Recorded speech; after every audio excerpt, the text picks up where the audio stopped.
Good evening, visitors. Welcome to the Australian War Memorial's Last Post ceremony.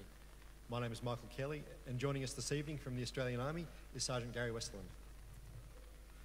We warmly welcome the family of Private Fines Henry Godding, whose story will be told shortly.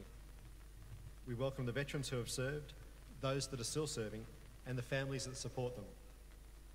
We acknowledge the members of RSL and Services Clubs Association, RSL Victoria, and RSL Queensland, who are watching the broadcast of this ceremony across Australia. During this evening's ceremony, wreaths will be laid at the base of the pool of reflection by family and visitors. Could I ask you to please stand and join in singing the national anthem?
The Australian War Memorial was the vision of Charles Bean, Australia's First World War official historian.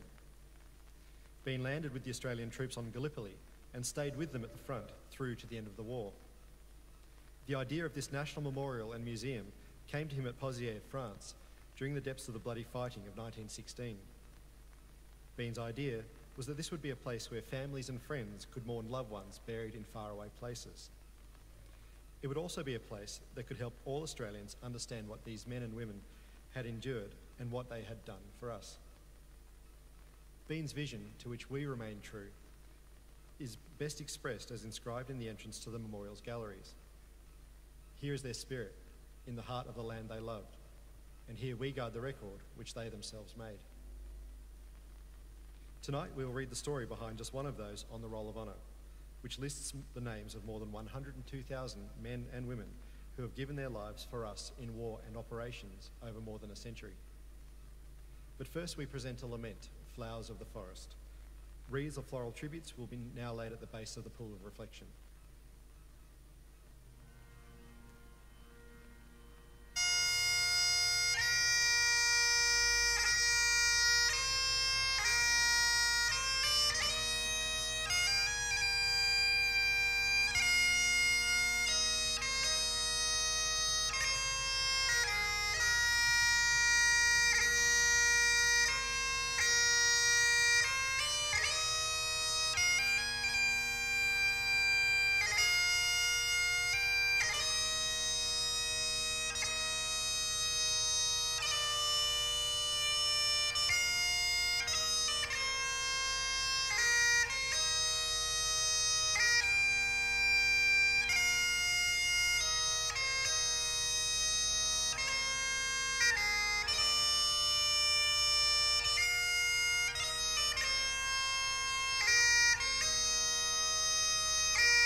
Today we remember and pay tribute to Private Fynes Godding.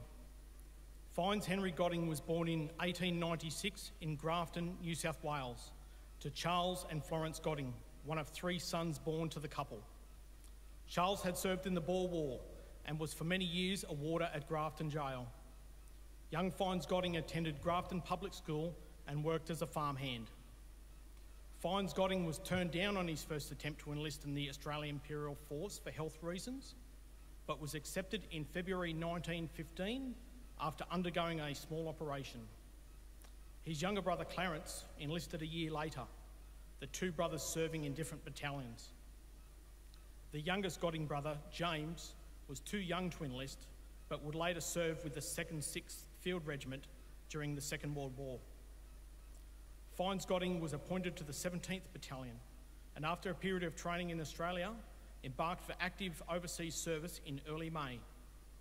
He continued his training in Egypt before being sent to Gallipoli, arriving on the 20th of August 1915. The following day, the 17th Battalion launched an attack on a Turkish position known as Hill 60, the final action of the August offensive. Some weeks later, Private Godding was shot in the right shoulder and was sent to hospital in Egypt via Malta. He was finally able to rejoin his battalion, now training in Egypt, in March 1916, just days before they left for the Western Front.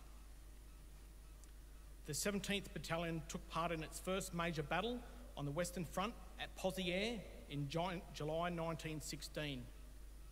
On the 26th of July, Godding was wounded again, suffering bomb wounds to his left knee, throat and head, as well as superficial wounds to his left temple and left side.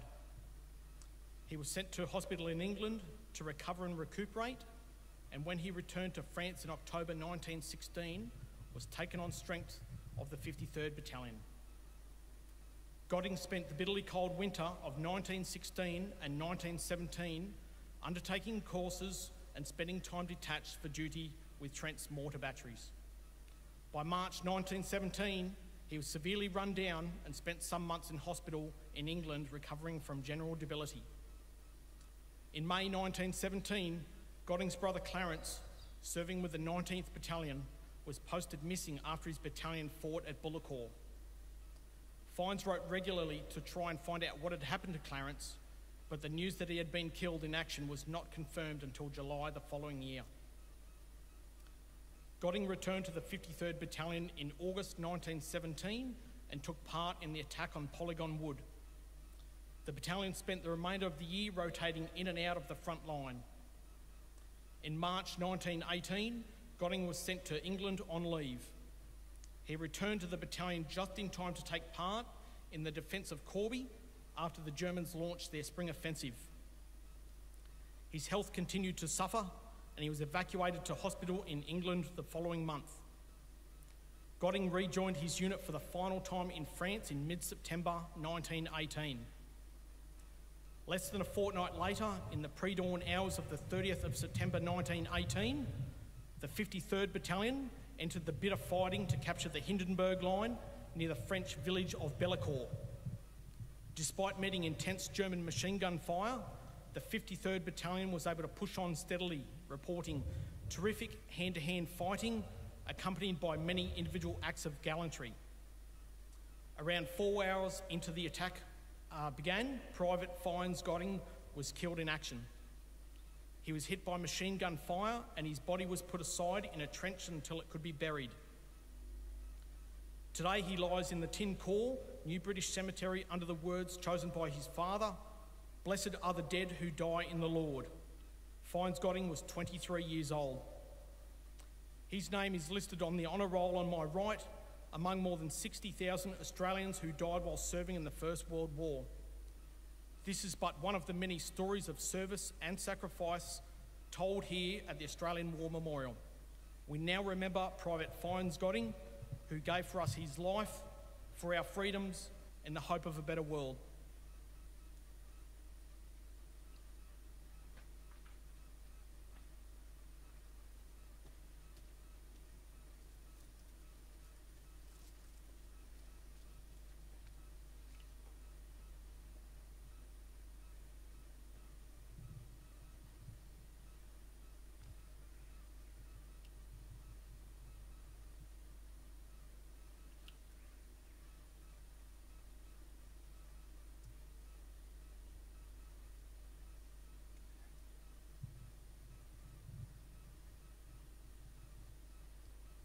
They shall grow not old, as we that are left grow old.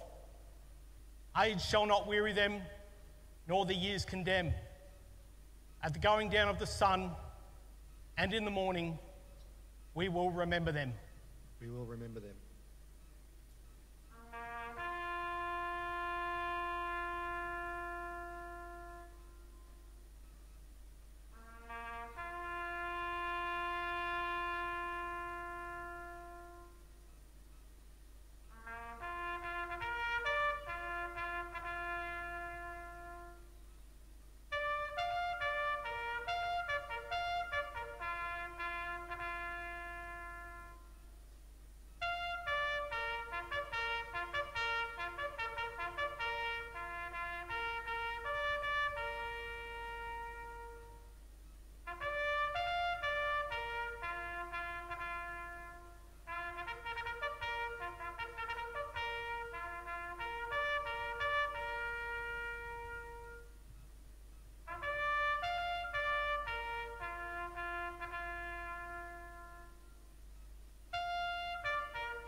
Lest we forget.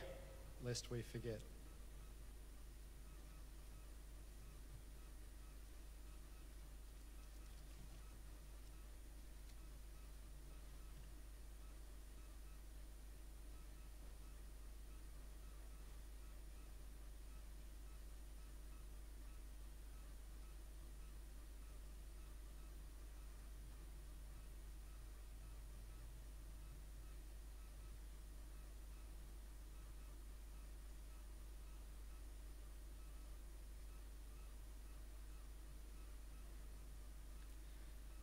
We leave you this evening with the words of the memorial's founder, Charles Bean. Many a man lying out there at Poziere or in the low scrub at Gallipoli, with his poor tired senses barely working through the fever of his brain, has thought in his last moments, well, it's over, but in Australia, they'll be proud of this. Ladies and gentlemen, girls and boys, that concludes the memorial's last post ceremony. We thank you very much for visiting the memorial today and wish you a safe journey home. Thank you.